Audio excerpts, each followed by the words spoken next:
C'est bien filmé? Ok. Parce que quand même, il y a des fois, on a envie que cet exposé reste dans la postérité. On se dit, on ne sait jamais. Non, c'est bien. Non, on se dit, non. On se dit, on ne sait jamais. On est peut-être en train de vivre le début d'un film catastrophe. Peut-être le début d'un film comique. Bon, j'ai peut-être pas besoin d'en rajouter encore du comique à la situation, mais voilà.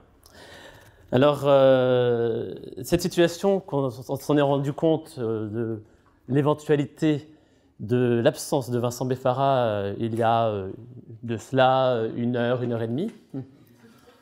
Du coup, face à cette situation, qu'est-ce que j'ai fait? Bon, alors d'une part, j'ai déjà regardé une fois, j'ai eu le temps de regarder une fois tous ces slides, donc j'ai une petite idée de ce dont je vais vous parler, je l'espère. Et surtout, j'ai mangé un sandwich et puis maintenant tout va bien. Voilà. En mangeant un sandwich, je me suis rendu compte que cette situation était peut-être prédestinée parce que, je ne m'appelle pas Vincent Beffara, mais je sens une certaine connivence entre nous. Vincent Beffara a un frère qui s'appelle Emmanuel Beffara et j'ai un frère qui s'appelle Vincent Jacob. Voilà. Ceci dit... donc, aujourd'hui, vous pouvez imaginer que je suis Vincent Beffara, on va faire comme si. De temps en temps, vous y croirez, de temps en temps, je n'y croirai pas. Ceci dit, voilà. On veut parler de hasard dans cet exposé. Et je vais commencer par vous parler de hasard de manière assez naïve. Qu'est-ce que c'est que jeter un dé, déjà ? Pour nous, jeter un dé, c'est tirer une variable aléatoire à valeur dans l'ensemble des résultats possibles du dé, à savoir les résultats 1, 2, 3, 4, 5 ou 6. Ok ? Et sur cette, si on suppose que le dé est équilibré, on va mettre sur cet ensemble la loi uniforme. Donc on va dire que le résultat du dé, ce sera x, ce sera ce qu'on appelle la variable aléatoire. On va dire probabilité que x égale 1 égale probabilité que x égale 2, etc. égale 1/6. Donc normalement, avec les nouveaux programmes, tout le monde est au point là-dessus. Alors par exemple, qu'est-ce qu'on fait? Voici le résultat d'une simulation, je tire un dé, hop, et j'ai obtenu 2. Voilà. Bon, je ne sais pas ce que vous en pensez, c'est pas très très excitant comme ça. Bon, ceci dit, on va essayer de parler de choses intéressantes à partir de tirages aléatoires comme ça.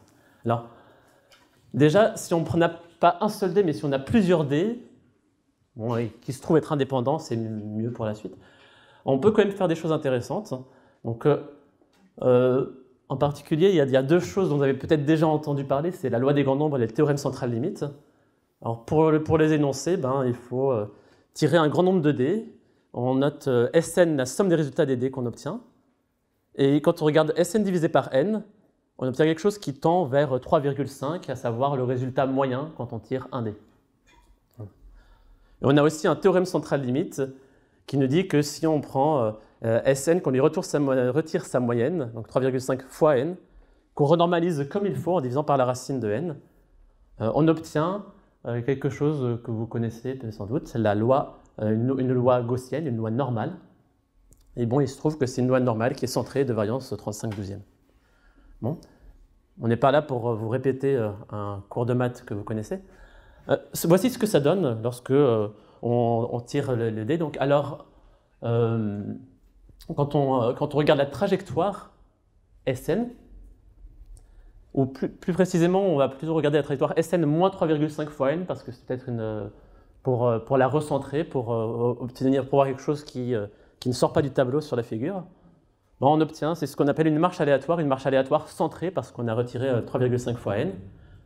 Et là, c'est le résultat de plusieurs simulations que j'ai effectuées tout à l'heure, là, en quelques minutes, de la marche aléatoire.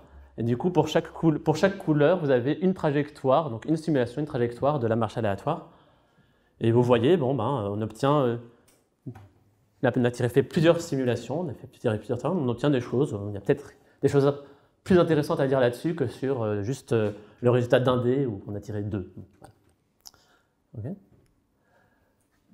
Donc, uniquement, pour l'instant, la chose qu'on a fait, c'est qu'on a tiré des variables uniformes sur un ensemble très simple fini, 1, 2, 3, 4, 5, 6.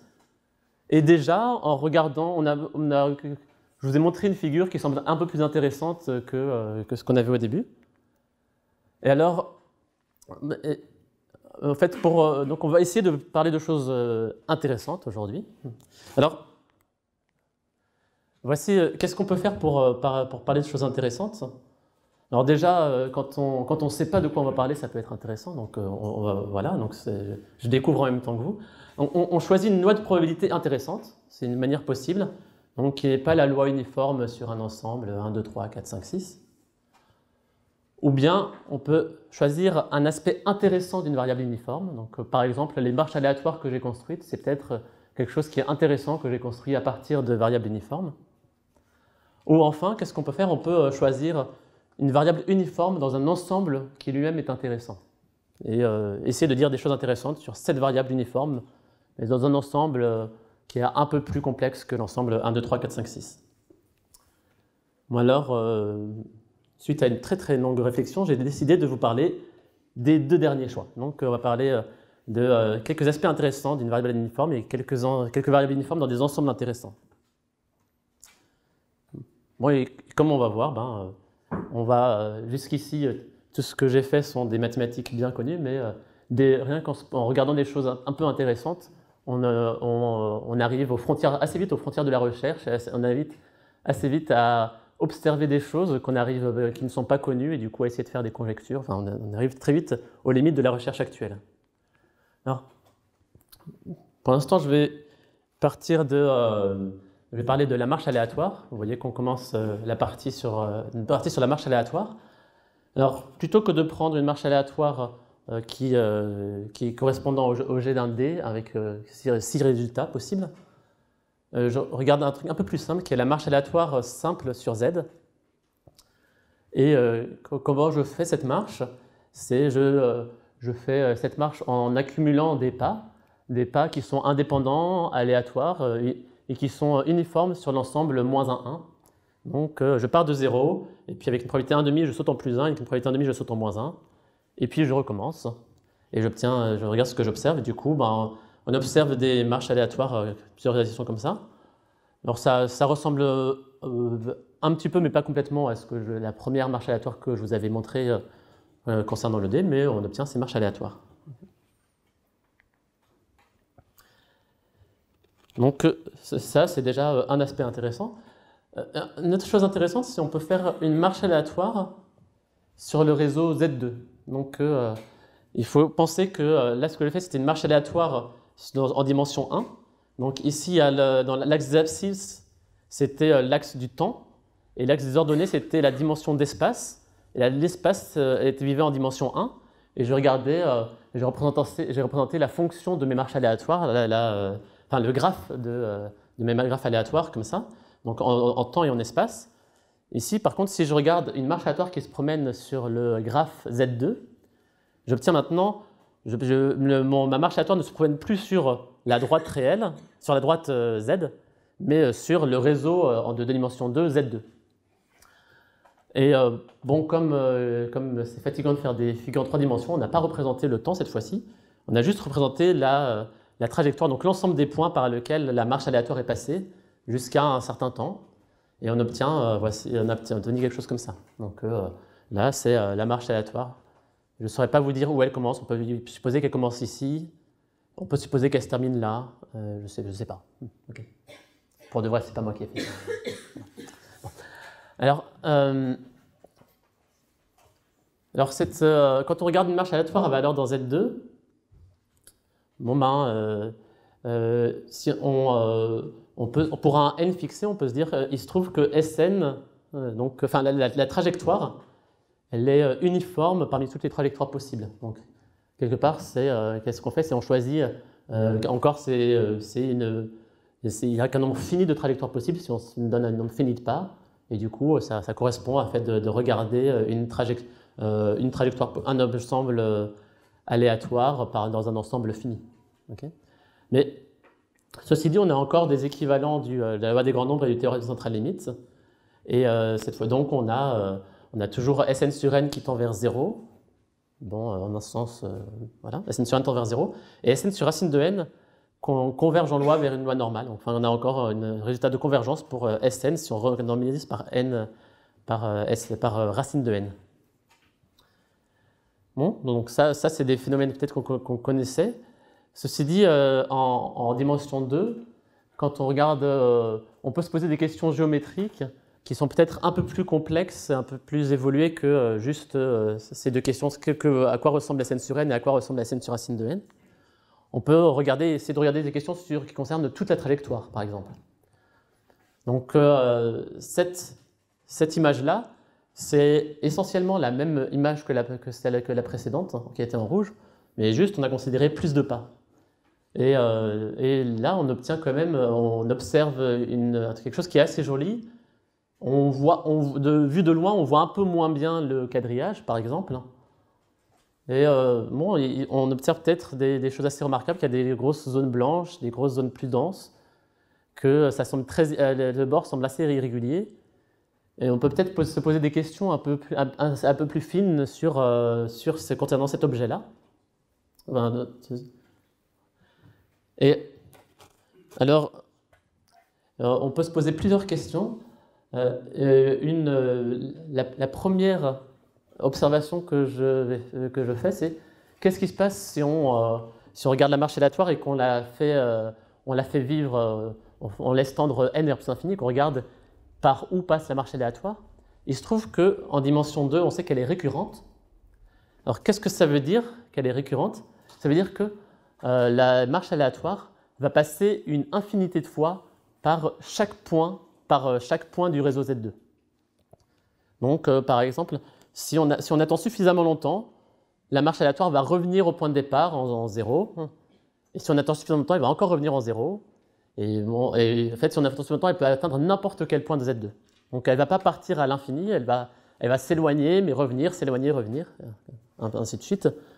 Et pour l'anecdote, c'est ce qui fait dire que si un jour vous êtes bourré et que vous voulez rentrer chez vous, une manière efficace de faire, si vous vivez sur les réseaux Z2, c'est vous marchez au hasard et un jour vous arriverez devant chez vous. Bon, je ne sais pas si c'est efficace, mais ça marche. Okay. Hein? Le temps moyen est assez long.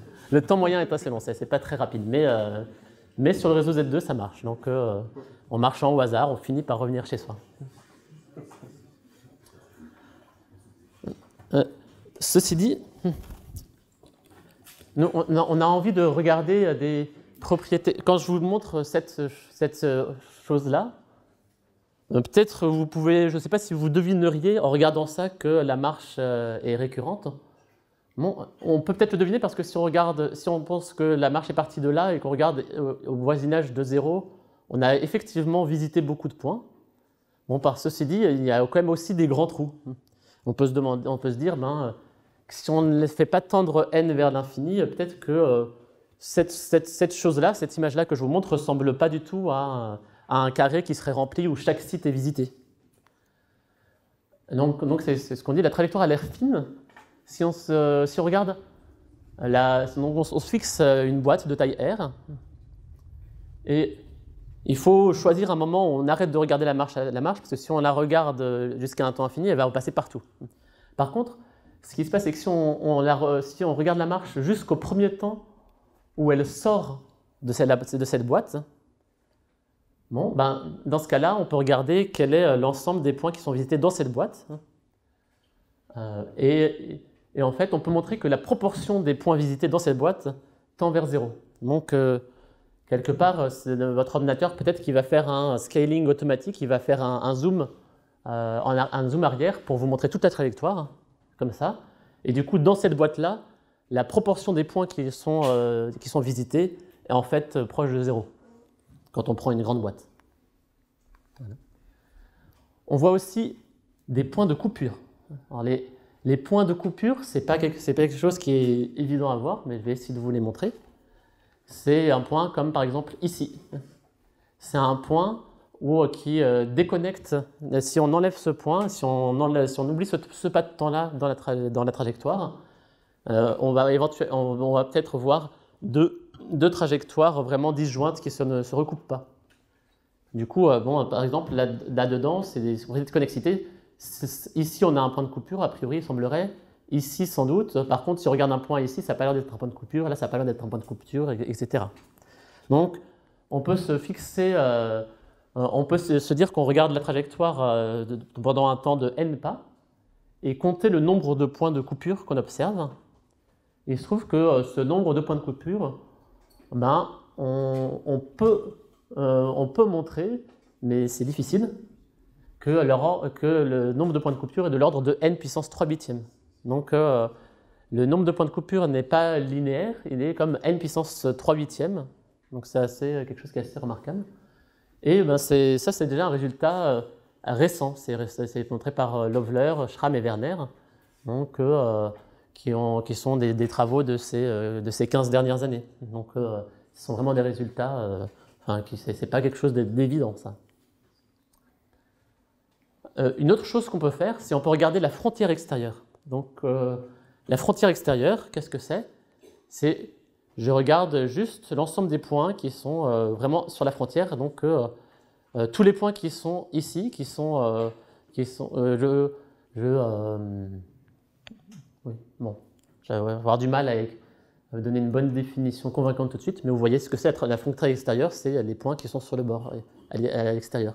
Ce sont tous les points qu'on peut relier à l'infini sans recroiser la trajectoire. Donc ça, c'est la frontière extérieure. Et on peut se demander, à bout de n pas, combien il y a de points qui sont sur cette frontière extérieure? On peut il se trouve qu'après n pas, la longueur de cette frontière extérieure est de l'ordre de n puissance 3 de 2 tiers. Donc de nouveau, ça croît comme une puissance de n, mais une puissance plus petite que 1, donc ce n'est pas linéaire. Et en fait, quelque chose même d'un peu plus fort que ça, c'est que la frontière extérieure ressemble à un ensemble fractal aléatoire. Donc un ensemble fractal, c'est pour dire que vous avez une petite idée de ce que c'est qu'un ensemble fractal. C'est quelque chose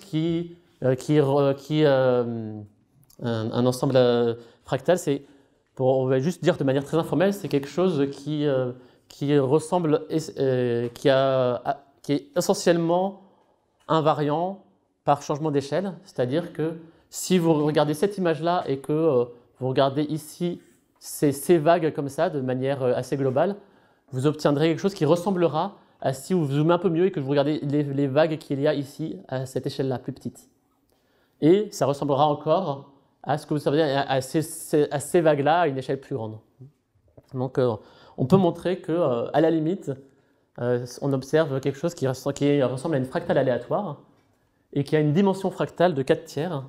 Donc une dimension fractale de 4 tiers, c'est pour vous donner une idée, c'est si on avait rempli toute la boîte de taille R, si on regardait un ensemble qui est toute la boîte de taille, un ensemble dans le plan, ce serait de dimension 2, avec un ensemble qui serait une boîte dans le plan serait de dimension 2.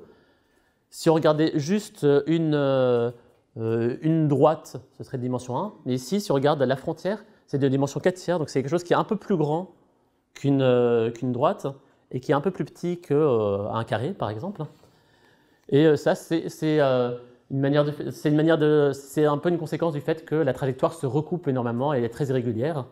Et en fait, par la suite, il y a un lien en fait, entre le fait que quand je vous dis que la longueur est de l'ordre de n puissance 2 tiers, à chaque fois, il y a un lien assez simple entre ce genre de comptage qu'on fait et ce genre de dimension fractale qu'on peut en ressortir. D'accord ?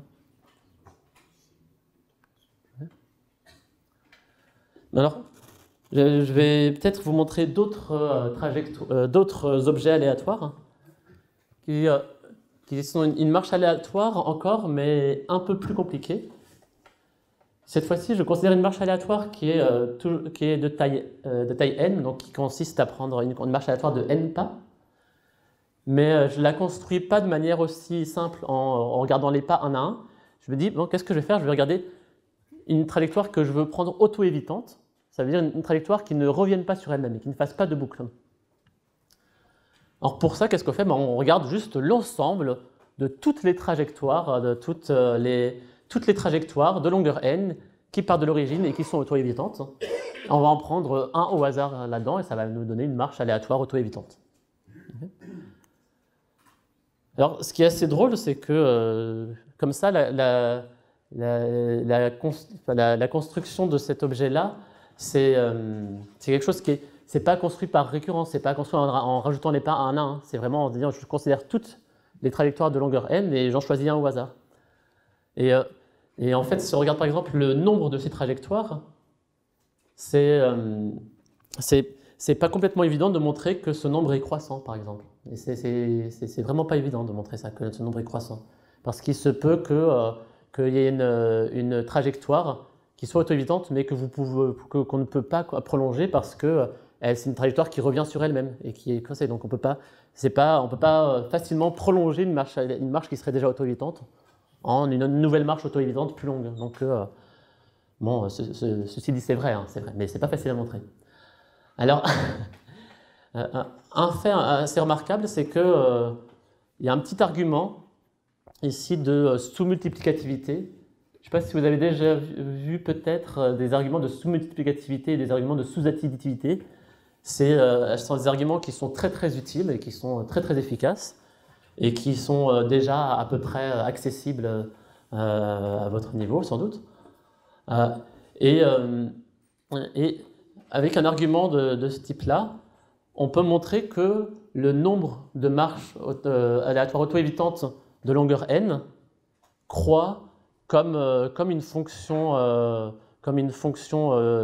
mu puissance n. Donc Cn, c'est de l'ordre de mu puissance n pour une certaine valeur de mu que je sais qu'elle est comprise entre 2 et 4. Voilà.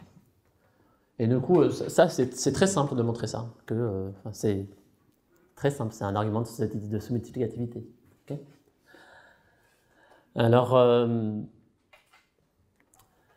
ce qui est assez marrant, c'est que c'est très simple de montrer ça, mais pourtant, personne ne connaît la valeur de mu. Donc, on sait qu'il existe un certain mu, mais il est défini de manière assez abstraite et on sait pas, personne ne connaît sa valeur. On peut faire des simulations, on peut essayer d'estimer sa valeur, mais personne ne la connaît vraiment. Alors, il y a un fait assez remarquable, c'est que là, je travaillais sur le réseau Z2, donc le réseau carré hexagonal, dans le réseau carré Z2. Par contre, on peut regarder le même modèle de marche auto-évitante sur un réseau hexagonal. Et là, il se trouve que dans ce cas-là, on peut constater qu'il y a aussi une constante de connectivité mu, et cette fois-ci, on peut la calculer, et c'est un résultat encore récent, qui a été démontré par Hugo Déminy-Copin en 2010. Et Hugo Déminy-Copin, c'est quelqu'un qui est plus jeune que moi, quoi. Donc, et c'est assez remarquable. Quoi? Voilà. Et il a déjà montré, et donc on peut montrer que mu, c'est racine de 2 plus racine de 2. Donc en fait, il se trouve que c'est donné par une formule assez simple, racine de 2 plus racine de 2. Et la preuve est élémentaire, entre guillemets. Bon. Ce qui nous intéresse, c'est de se prendre une marche aléatoire auto-évitante en contenant un grand nombre de pas et de se demander à quoi elle ressemble cette marche. Donc pour ça, autant faire une simulation. Voilà, hop, magie, on a une simulation. Donc voici une marche aléatoire auto-évitante, donc de je ne sais pas de quelle longueur. Vous voyez, c'est très différent d'une marche aléatoire qui n'est pas auto-évitante. Donc on peut, pour cette marche aléatoire, qui est un modèle très différent, se poser aussi les mêmes types de questions.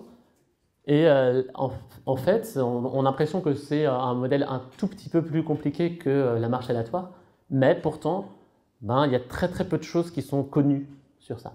Et on se doute, on a beaucoup de conjectures, mais on ne sait pas comment les montrer. Alors les conjectures, elles peuvent être des conjectures qui sont assez simples. Par exemple, le diamètre d'une marche de longueur n, on pense que ça se comporte comme n puissance 3 quarts. Alors le diamètre, on voit ce que c'est vraiment le diamètre de cet ensemble que j'ai dessiné là. Par exemple, pour la marche aléatoire simple sur Z2 que j'ai regardé avant, le diamètre, on sait que ça se comporte comme racine de n. Et ça, c'est donné essentiellement par le théorème central limite. Donc On sait que ça se représente comme n puissance 1,5. Ici, on pense que c'est n puissance 3 quarts, mais on ne sait pas le montrer. Bon, voilà. Et on a en conjecture même des résultats beaucoup plus fins que ça, parce que même si mu, on ne connaît pas sa valeur, et vraiment on ne la connaît pas, on pense que Cn, on pense pouvoir faire, essayer de faire une sorte comme un développement limité, enfin un développement asymptotique, on pense que Cn se comporte essentiellement comme mu puissance n fois une puissance de n qui se trouve être 11 sur 32. On a des très bonnes raisons de penser que c'est 11 sur 32, et fois une constante. Mais voilà, donc on ne connaît pas mu, et puis par contre on pense connaître savoir quelque chose d'assez précis, que après, si on essaie d'être plus précis que ça, ben, c'est n puissance 11 sur 32. Voilà. C'est un réseau hexagonal? Comment? C'est toujours un réseau hexagonal? Non. Non, je pense que non, c'est sur le Z2. Il faudra demander à Vincent, mais oui, je sais sur Z2. Voilà. On va l'appeler après. Okay. Hein? Mais à n'importe quel moment, n'hésitez pas à poser une question, tout ça. On ne sait jamais. Peut-être que je pourrais y répondre. Peut-être. Alors là, je montre une autre. C'est tout ce que je voulais vous montrer concernant les marches aléatoires. Ceci dit, maintenant, je voudrais vous montrer encore le réseau hexagonal.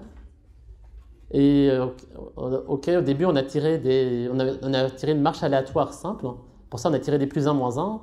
Donc, on sait tirer des plus 1, moins 1, on sait tirer des pile ou face. Alors là, ce que je propose de faire, c'est que dans mon réseau hexagonal, j'ai des petites cases qui sont hexagonales. Et il faudra vérifier si c'est le réseau hexagonal ou le réseau triangulaire, ça dépend des conventions. Bon, c'est le réseau où chaque case est un hexagone, comme ça.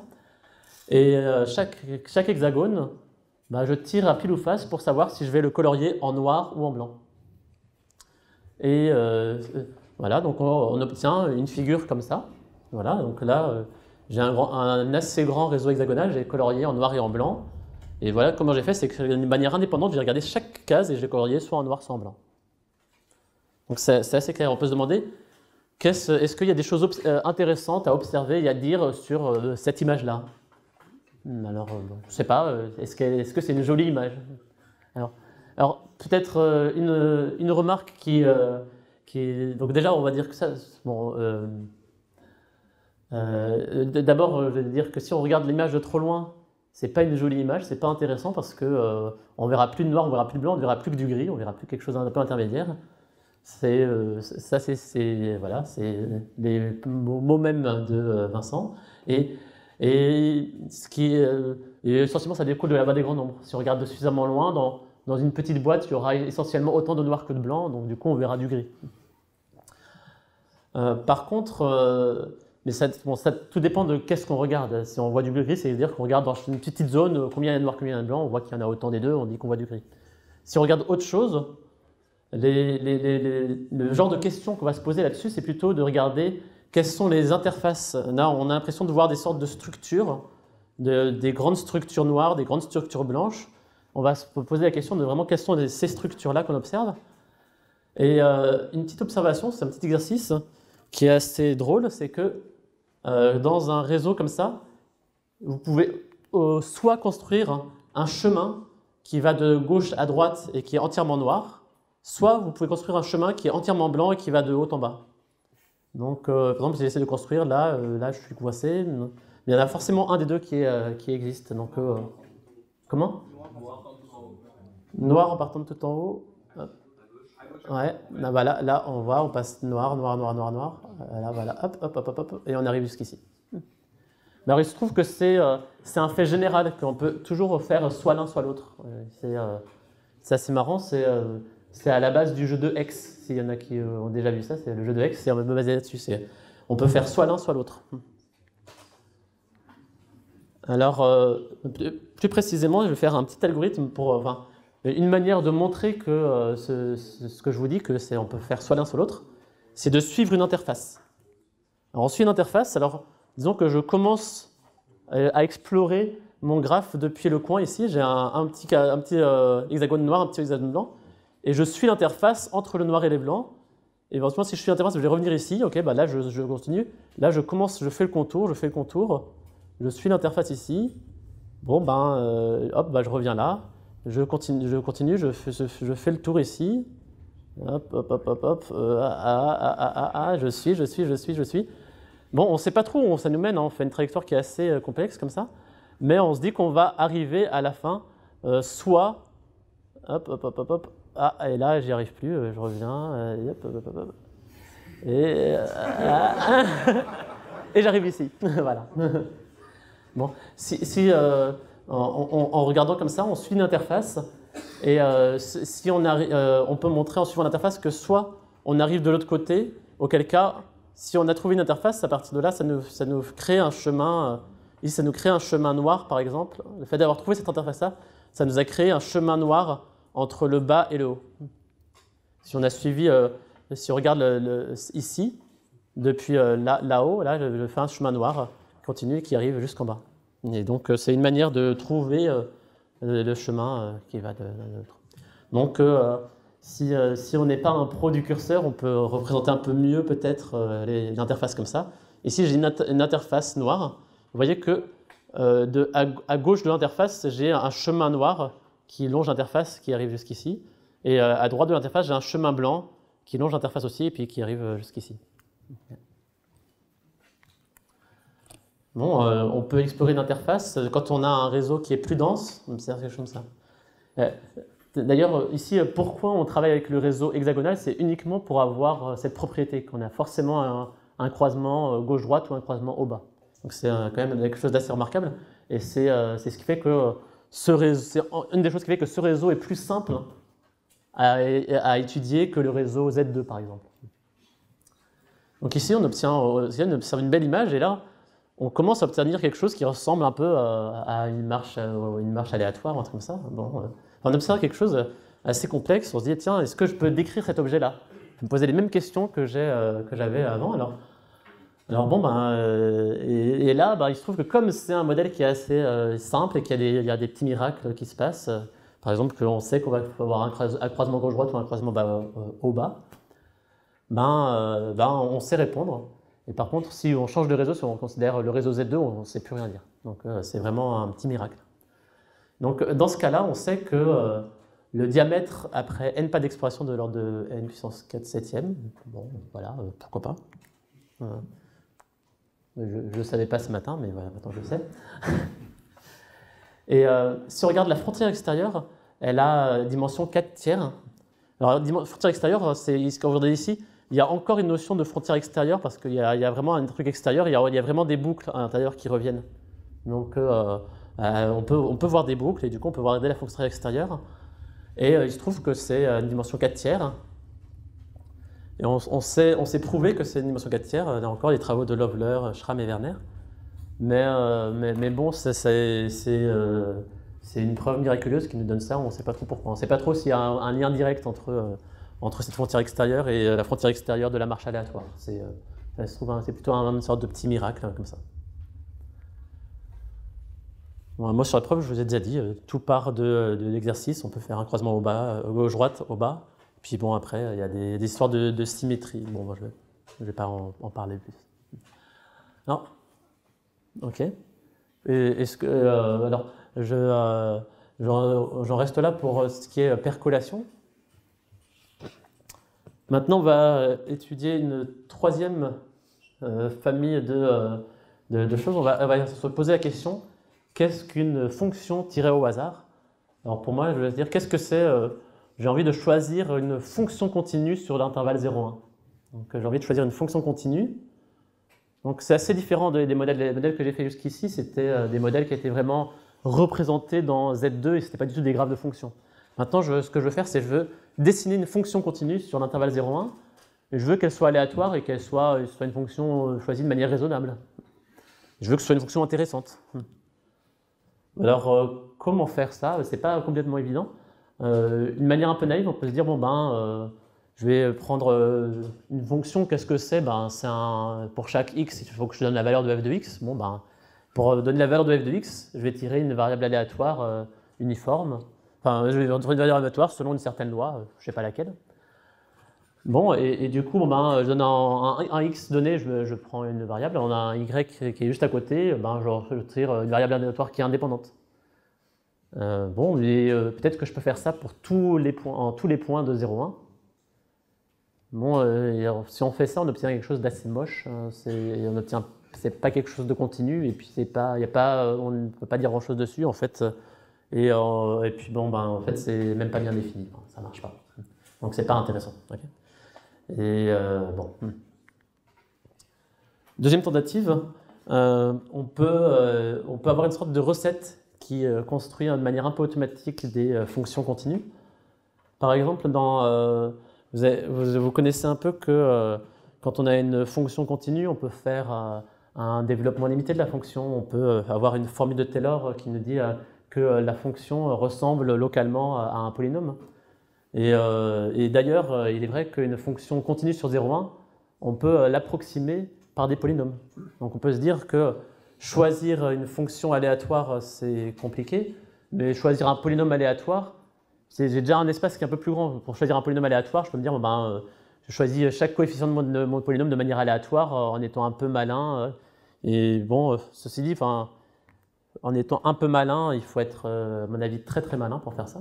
Parce que si je donne juste une fonction, un polynôme qui est une droite qui a une pente aléatoire, ça ne sera pas très intéressant. Et si je prends une série entière et que je ne fais pas attention, si c'est une série entière, ça veut dire que je prends comme un polynôme, mais que tous les coefficients, je me borne pas le degré du polynôme et que je choisis tous les coefficients éventuellement non nuls. Ben, on obtient une série entière, mais elle risque fort, si on ne fait pas bien attention, de ne pas être bien définie. En tout cas, de ne pas avoir un rayon de convergence positif. Pour être savant, on peut dire ça.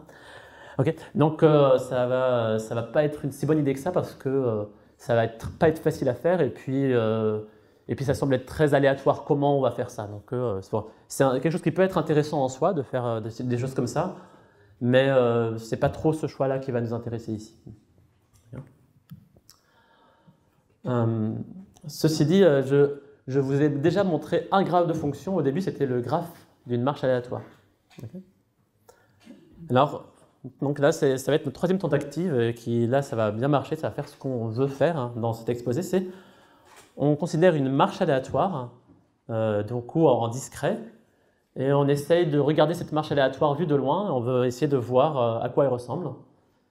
Et alors, qu'est-ce que c'est? Alors, bon, on a la marche aléatoire, par exemple, la marche aléatoire simple sur Z. Et à partir de cette marche aléatoire, vous avez envie de regarder cette marche aléatoire vue de loin. Alors, vue de loin, une manière de faire ça, qu'est-ce que c'est de considérer Fn comme fonction de t, qui est la valeur de la marche au temps nt. Donc, c'est une manière d'accélérer le temps par un facteur n, puisque au temps 1, j'ai déjà fait n pas de ma marche aléatoire, comme ça. Donc, ça fait que j'ai accéléré le temps d'un facteur n au temps t égale 1. J'ai déjà fait n pas. Et ensuite, je divise par contre l'espace. Alors ici, je divise par racine de n. Alors, pourquoi racine de n? C'est toujours un peu ces histoires de théorème central limite qui se cachent derrière. Pour avoir quelque chose qui est bien défini, qui ne va pas être 0, qui ne va pas être l'infini, il faut que je divise par racine de n. Mais je divise par racine de n, et je regarde cette fonction-là, aléatoire, et je regarde à quoi elle ressemble quand n est grand. Alors si je regarde juste sa valeur à un instant donné, je trouve que j'ai racine de t fois s indice nt sur racine de nt. Ça, on sait que ça tend vers une loi normale centrée et de variance 1. Bon, alors, même Vincent a fait une petite omission. Pour avoir que la variance est 1, il faut prendre pas n'importe quelle marche aléatoire, ici, il faut prendre une marche aléatoire qui est centrée. Disons que c'est une marche aléatoire simple, par exemple. Il faut prendre une marche aléatoire qui est centrée et dont la variance du pas est égale à 1. Donc, ouais. On va dire qu'on prend la marche aléatoire simple sur Z. Dans ce cas-là, on a ça. Et du coup, à un instant donné, on sait bien à quoi ça ressemble, Fn de t. Ça ressemble à... C'est une loi normale. Bon, je trouve que c'est une loi normale. OK. Et maintenant, le mouvement brownien, qu'est-ce que c'est? C'est si au lieu de faire un théorème central limite à un instant donné, on fait essentiellement la même chose qu'un théorème central limite, mais en considérant l'ensemble de la trajectoire de notre fonction aléatoire. Et la loi limite qu'on obtient, c'est le mouvement brownien. Okay. Donc, si vous avez déjà entendu parler de mouvement brownien et que vous ne savez pas trop ce que c'est, vous pouvez dire, voilà, c'est juste comme ça. Là, ça paraît tout simple. Bon. Pour avoir une définition plus rigoureuse, il faut peut-être attendre M1, M1 ou quelque chose comme ça, ou M2, mais en tout cas, c'est assez simple. Conceptuellement, c'est ça, c'est la loi limite. Donc, par exemple, voici à quoi ressemble une réalisation d'un mouvement brownien en fonction du temps. Donc, on voit qu'ici, comme on ne voit plus de pas de temps, on ne voit plus de sauts discrets, c'est un processus vraiment continu. C'est vraiment une fonction aléatoire en temps continu. Quelque chose je ne sais pas ce que vous pensez de cette fonction, est-ce que c'est une fonction agréable, est-ce que c'est une fonction auquel on s'attendait ou pas? Je ne sais pas. Alors, déjà, ce qui est un point qui nous rend content quand même, c'est que la définition de cette fonction, elle était assez naturelle finalement. On n'a pas fait beaucoup de choix. On a fait peut-être le choix de prendre la marche aléatoire simple, mais en fait, vous prenez une autre marche aléatoire, ça donnera la même chose. Donc, ça ne dépend pas de la marche aléatoire que vous avez choisie au début. Donc ici, on ne voit pas la marche aléatoire simple en fait. Donc, on n'a pas fait beaucoup de choix et on tombe sur cette fonction, donc elle semble être assez universelle de ce point de vue-là. Elle est continue, mais vous voyez qu'elle varie de manière assez rapide. En fait, on peut montrer qu'elle a une certaine régularité qui est... En un sens, elle est régulière, mais pas tant que ça.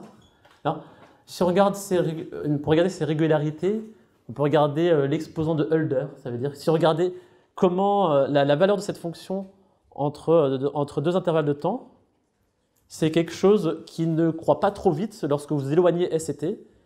Il ne croît pas trop vite, il croît comme une puissance de T-S. Il croît comme une puissance de T-S, essentiellement comme une puissance 1,5 de T-S. Donc, dans ce sens-là, la fonction continue que vous construisez, c'est une fonction qui est eulerienne d'exposant alpha pour alpha presque égal à 1,5. Bon, ceci dit, c'est une certaine régularité. C'est pas suffisant pour pouvoir dériver cette fonction, par exemple. Pour pouvoir dériver la fonction, qu'est-ce qu'il faudrait faire? On regarde l'accroissement de cette fonction entre S et T. Il faudrait diviser par T-S à la puissance 1. Et il faudrait faire tendre ensuite T-S vers 0. Et c'est comme ça qu'on définit la dérivée comme limite du taux d'accroissement. Ici, si on fait ça, ça n'a pas marché parce que ici, ça croît comme T-S puissance alpha et pas comme T-S puissance 1. Donc, cette fonction, on peut montrer qu'elle n'est nulle part dérivable. Donc, c'est quand même assez remarquable. Je vous demande, essayez de me construire une fonction qui n'est nulle part dérivable. Alors, une fonction qui n'est pas dérivable quelque part, c'est facile, vous prenez la fonction valeur absolue, par exemple. Bon, si vous voulez la rendre pas dérivable en plusieurs points aussi, on peut faire quelque chose une astuce du même type. Mais pour construire une fonction qui est dérivable nulle part, c'est possible de le faire de manière déterminée, sans prendre une fonction aléatoire comme ça, mais c'est pas facile à faire. Et bon, ici en tout cas, là, elle est dérivable nulle part. Je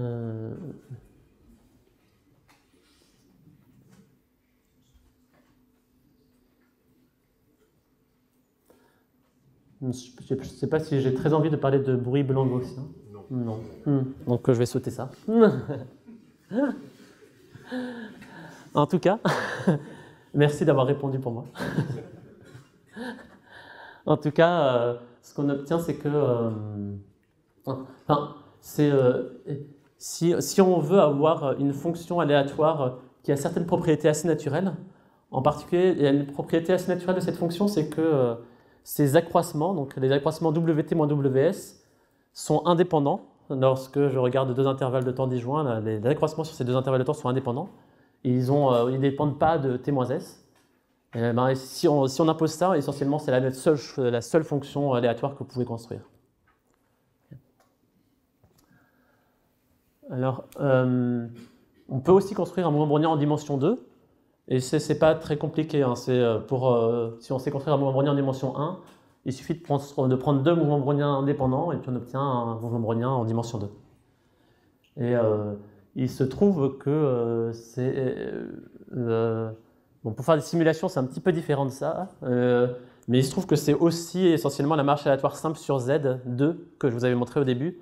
Lorsqu'on la regarde de loin, elle ressemble aussi à un mouvement brownien sur le plan. Et ça ressemble essentiellement à ça, un mouvement brownien. Donc, là, j'ai pris un mouvement brownien. Donc, de nouveau, le temps n'est pas représenté, mais on regarde la trajectoire et ça ressemble à ça. Est-ce que c'était la même image ouais, voilà, c'est la même image. Donc, c'est pas un hasard parce que c'est la limite. OK. Donc, à quoi ça ressemble? Ça ressemble à ça. Alors, peut-être une question qu'on peut se poser, c'est est-ce qu'on peut faire la même chose pour la percolation? Donc, là, ce qui est assez remarquable dans les deux trucs, c'est que j'ai défini le mouvement brownien en dimension 1 et le mouvement brownien en dimension 2. Et ça correspond à un objet limite, ça correspond à la marche aléatoire en dimension 1 et la marche aléatoire en dimension 2, mais vue de loin. Donc, c'est une sorte d'objet limite, comme ça, qui passe avec un passage où on regarde l'objet vu en continu. On avait un objet discret qui partait d'une variable aléatoire uniforme sur un ensemble fini. Et à la limite, on obtient quelque chose de beaucoup plus compliqué qui est un mouvement brownien. Alors pour la percolation, on peut faire pareil. Et ça, c'est c'est-à-dire si on regarde une interface, si vous regardez le processus d'interface dont vous vous souvenez peut-être tout à l'heure, si on regarde ce processus et qu'on regarde, on prend, alors ici pour faire une mise à l'échelle, il faut prendre une boîte de plus en plus grande et il faut regarder à l'intérieur de cette boîte à quoi ressemble le chemin, par exemple, qui part d'en bas et qui va jusqu'en haut, parce qu'il y a une probabilité 1,5 pour qu'il y en ait un. Si on regarde l'interface, et à la limite, on a un processus de Schramm-Loewner. Donc, alors le mouvement brownien, il a été inventé au début du XXe siècle, disons, il a été bien construit très rigoureusement en 1920, on va dire. Schramm-Loewner, c'est toute fin du XXe siècle, pour le coup. C'est fin du XXe, et puis ça a ensuite été étudié au début du XXIe. Donc c'est assez récent aussi. Et du coup, on observe, c'est le processus de Schramm, c'est le processus, donc ici, c'est un objet aléatoire qui est là, l'interface que vous voyez entre le bleu et le rouge. Bon. Je ne sais pas ce que vous en pensez. C'est assez intriguant comme objet. Peut-être ce que je vais dire, c'est que c'est un objet, c'est au corps. Ça, c'est vraiment ce qu'on appelle une fractale aléatoire. C'est vraiment une structure fractale qu'on peut vraiment étudier comme aléatoire. Parce que avant, quand on restait en discret, je ne sais pas si c'était facile de donner sens au fait qu'on avait une structure fractale. Mais ici, en continu, on a vraiment une notion de structure fractale. Pour la marche auto-évitante, on peut se poser la question, est-ce qu'on peut aussi décrire la marche auto-évitante vue de loin par un processus?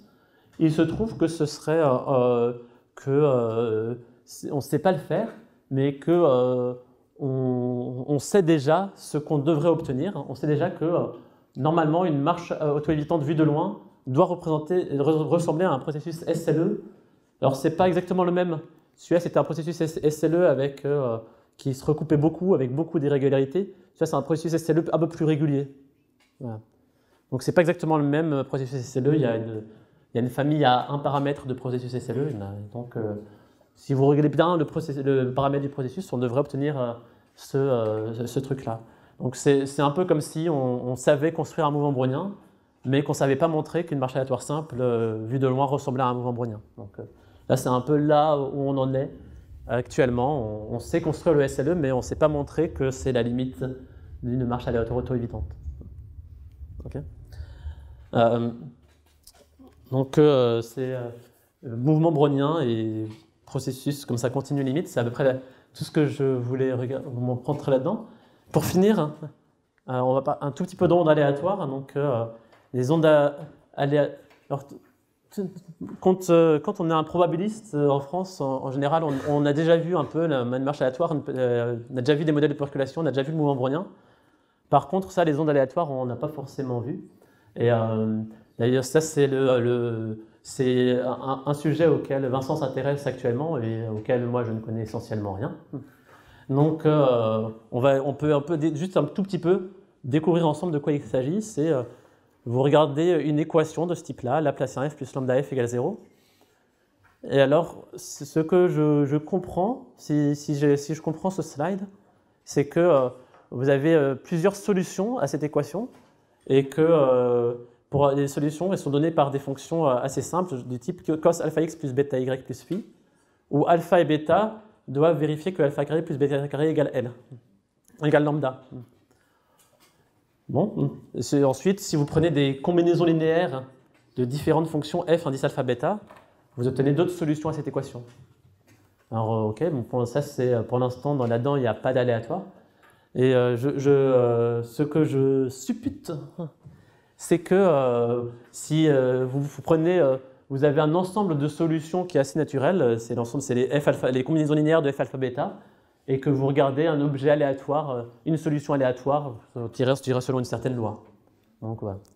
Donc pour confirmation, il faudra envoyer un petit SMS à Vincent. Voilà. Alors, par exemple, une fonction f alpha bêta possible, la voici, ça c'est une fonction possible, f alpha bêta. Si on additionne deux fonctions f alpha bêta avec de différentes valeurs de alpha et bêta, parce que la seule contrainte c'est que alpha carré plus bêta carré égale lambda, donc il y en a plein de fonctions f alpha bêta possibles. Donc là, si on additionne deux, vous obtenez quelque chose qui ressemble à ça. Si on additionne les trois, on observe des choses de jolies. 4, voilà, je ne sais pas ce que vous en pensez. Là, si on additionne une infinité, ben on observe ça. Voilà.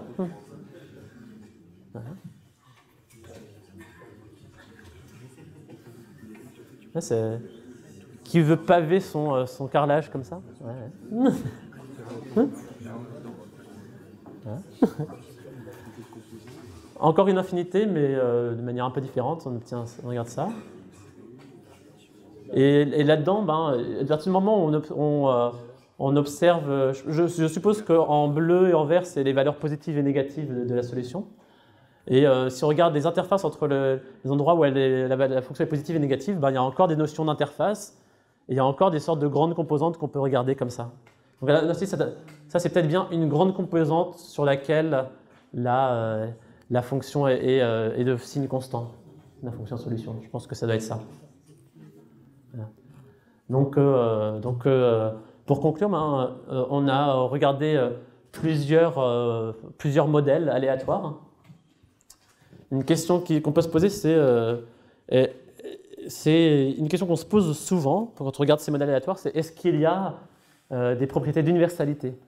Alors, il y a une propriété d'universalité que j'ai déjà mentionné, c'est que quand vous prenez une marche aléatoire sur Z2 et que vous la regardez de loin, vous obtenez un mouvement brownien. Et ça, c'est vrai quelle que soit la marche aléatoire que vous considérez. Bon, il y a des petites conditions, mais c'est essentiellement vrai quelle que soit la marche aléatoire que vous considérez. Donc c'est quelque chose qui est assez remarquable quand même.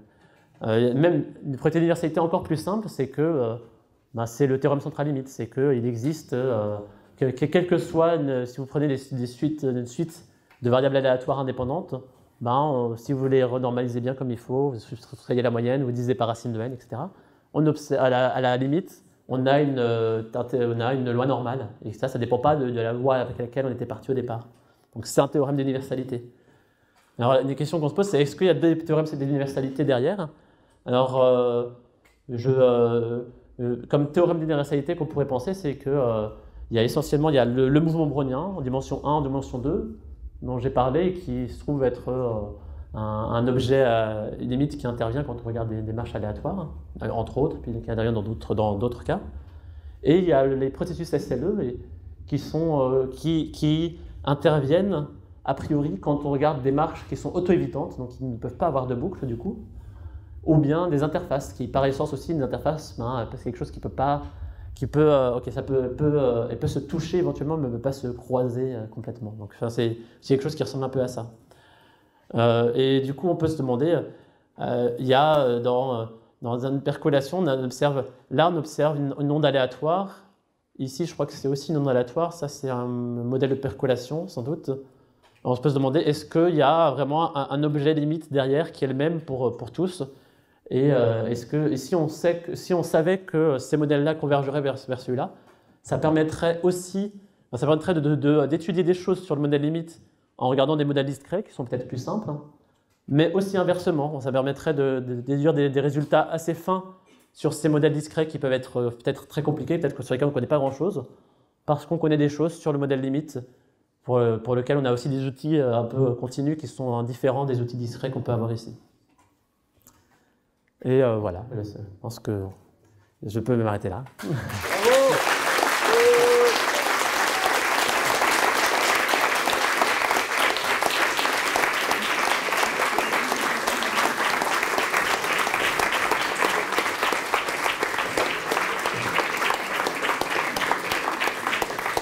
Merci beaucoup à Emmanuel et surtout chapeau bas parce que faire ça au pied levé 1 heure avant, voilà. Un grand merci en tous les cas. Merci pour les slides étaient super. Les slides étaient bien faits. Bon. Ouais.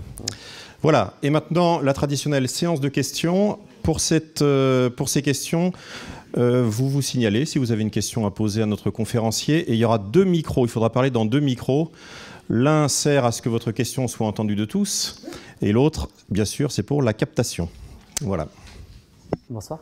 Alors en fait, ma question, c'est à propos de votre avant-dernière image sur la marche aléatoire auto-évitante. Vous avez parlé un moment de diamètre d'une telle marche, et en fait, je me demandais comment vous définissiez Ici l'avant-dernière image, ici. Ici, là? Oui, celle-là. Oui. Donc comment vous définissiez le diamètre de cette marche aléatoire auto-évitante, en fait? Alors, a priori, ici, vous regardez, donc là, on a un nombre de points, on a un nombre de pas qui est n, par exemple, on va dire que c'est égal à 1000. Et du coup, vous avez un ensemble fini de points ici. Okay. Ce que vous faites, c'est juste, vous prenez à chaque fois que vous avez 2 points, un point ici et un point là, vous regardez quelle est la distance, tout simplement la distance dans le plan, quoi, la distance euclidienne entre ces 2 points. Et vous regardez le maximum de cette distance quand vous choisissez 2 points parmi ces points-là, et c'est ça qu'on appelle le diamètre. Donc ici, le diamètre, il serait réalisé entre ce point-là, sans doute, et ce point-là. Vous regardez la distance entre ces 2 points, ça vous donne le diamètre. Alors du coup, ça c'est la réponse un peu juste, voilà, quelle est la définition du diamètre. En fait, dans cette question-là, savoir les questions qu'on se pose sur le diamètre, c'est déjà quel est son ordre de grandeur, à savoir l'ordre de grandeur, c'est savoir que c'est n puissance 2 tiers dans ce cas-là. Et en fait, on peut montrer que le diamètre c'est n puissance 2 tiers, c'est de l'ordre de n puissance 2 tiers, c'est essentiellement montrer que le dernier point est à distance n puissance 2 tiers du point de départ. C'est essentiellement la même question. En fait. Voilà.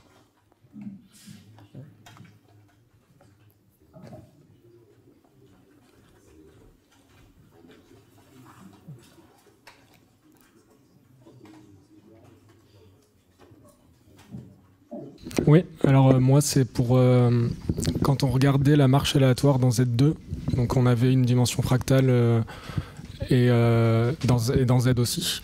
Et je me demande en fait à partir de Zn pour n supérieur à 3, vu que la marche elle est plus récurrente mais elle est transiente, s'il y a toujours cette espèce de dimension fractale qui apparaît ou alors si ça marche plus du tout. Alors je vais essayer de ne pas dire de bêtises. Alors ce qui se passe c'est que si vous regardez une marche aléatoire disons en grande dimension, et que vous regardez dans ce cas-là la trajectoire, donc disons on va prendre on va prendre un peu à la limite, donc à la limite on a un mouvement brownien en n dimensions, et si vous regardez cette trajectoire-là, effectivement ce n'est plus quelque chose de récurrent, donc c'est une trajectoire qui va partir à l'infini. Donc c'est vrai dès la dimension 3. Cette trajectoire, elle a une dimension fractale, elle est bien définie, cette dimension fractale c'est 2. On peut dire des choses un peu plus précises que c'est 2 moins, c'est plutôt 2 moins que 2, disons. Alors pourquoi, et je vais juste essayer de donner une toute petite idée de pourquoi c'est 2. La dimension, c'est que voilà. Ça vient du fait que le mouvement brownien est eulérien d'exposant essentiellement 1,5. Alors donc ici, le mouvement brownien essentiellement il se comporte comme une trajectoire qui se comporte comme t moins s puissance 1,5. Et si vous regardez une fonction qui est eulérienne de l'exposant 1,5 et que vous regardez l'ensemble des points visités par cette fonction, vous obtenez quelque chose qui, au maximum, peut être de dimension 2. Ça ne peut pas être plus grand que ça. Du coup, ça ne va pas croître avec la dimension en particulier. Après, ici, c'était des questions un peu différentes. Ici, du coup, en dimension 2, aussi, si vous regardez toute la trajectoire, ce serait un objet qui serait de dimension 2. Parce que toute la trajectoire, comme c'est récurrent, ce serait en dimension 2. Ici, on s'est posé des questions un peu différentes parce qu'on a regardé la frontière. Et du coup, la frontière n'était pas de dimension 2. Du coup, je ne sais pas s'il y aurait des choses analogues à faire en plus grande dimension, et si c'est très intéressant. Mais... Bonsoir. Je me demandais, en fait, c'est tout ce qui est marché aléatoire. Est-ce que vous savez si elles ont une application, disons, concrète dans la physique ou dans l'algorithmique? En physique ou en algorithmique? Peu importe, mais est-ce que vous savez concrètement? Les marches aléatoires elles-mêmes ou leur côté mouvement brownien? Parce que c'est les marches... disons que quelque chose dont je pensais que Vincent allait parler, et dont il n'a pas parlé du tout, c'est de physique finalement, il n'y a pas beaucoup de physique ici. Dans le mouvement brownien, avant d'être défini mathématiquement, il a été défini un peu de manière empirique comme étant à ce à quoi devait ressembler la trajectoire d'un grain de pollen dans un liquide, par exemple. On s'était dit que on pensait qu'on observe, donc dans le trailer de ça, vous avez une petite vidéo où on voit un petit grain de pollen qui bouge. Si vous observez de manière physique, quand vous avez une particule qui bouge de manière qui a l'air un peu chaotique, disons, souvent vous pouvez vous dire, bon, peut-être que, dans beaucoup de cas, la trajectoire de cette particule va être bien décrite par un mouvement brownien, ou par une variante du mouvement brownien éventuellement. Et alors, pourquoi ça? C'est pas forcément facile à justifier, à comprendre pourquoi il y aurait une trajectoire qui ressemble à un mouvement brownien. Mais une manière de le lire, c'est de se dire que la particule peut être... ça peut être comme vous imaginez que c'est une particule dans un gaz, par exemple, et qu'elle vit dans un océan de plein de particules qui bougent de manière, qui s'entrechoquent. Et le mouvement de ces milliards et milliards de particules qui s'entrechoquent, c'est quelque chose qui est extrêmement complexe. Quelque chose qui est a priori déterministe. Vous pourriez a priori écrire des équations pour essayer de décrire comment ces particules vont se cogner les unes les autres et comment elles vont se déplacer. Mais ce serait un peu comme une trajectoire de billard, quoi. Mais si vous essayez de faire ça, vous n'y arriverez pas parce que vous avez trop de particules et que vous ne connaissez pas la position de toutes ces particules. Et du coup, ce que vous allez plutôt dire, c'est que, ok, j'ai un océan de particules, peut-être que tout se passe comme si les chocs étaient aléatoires, quelque part. Tout se passe comme si les chocs, vous ne pouvez pas les prédire, ils étaient aléatoires. Dans ce cas-là, la particule, elle subit une suite de chocs aléatoires. Et vous pouvez vous dire, les chocs, s'ils sont suffisamment fréquents, ça fait peut-être que le mouvement de la particule, je dois avoir cette propriété d'indépendance des accroissements. Donc en gros, ça veut dire indépendance des déplacements de la particule sur différents intervalles de temps. Et du coup, si je dois avoir ça, c'est que la particule doit ressembler à un mouvement brownien, par exemple. Donc ça, c'est l'application la plus naturelle, d'après moi. Et c'est même l'introduction historique du mouvement brownien, c'était un peu pour décrire des trajectoires de particules comme ça. Après, le mouvement brownien lui-même a été utilisé dans plein de modèles ou dans lesquels il y a de l'aléatoire, y compris pour modéliser le cours de la bourse, y compris pour des choses comme ça, par exemple. Merci. Okay.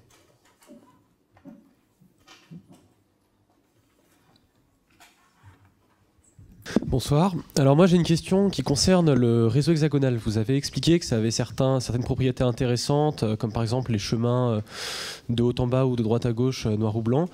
Mais quelle utilisation on peut avoir de tel type de réseau et quel intérêt ça peut avoir par rapport au réseau entre guillemets classique, Z2, etc.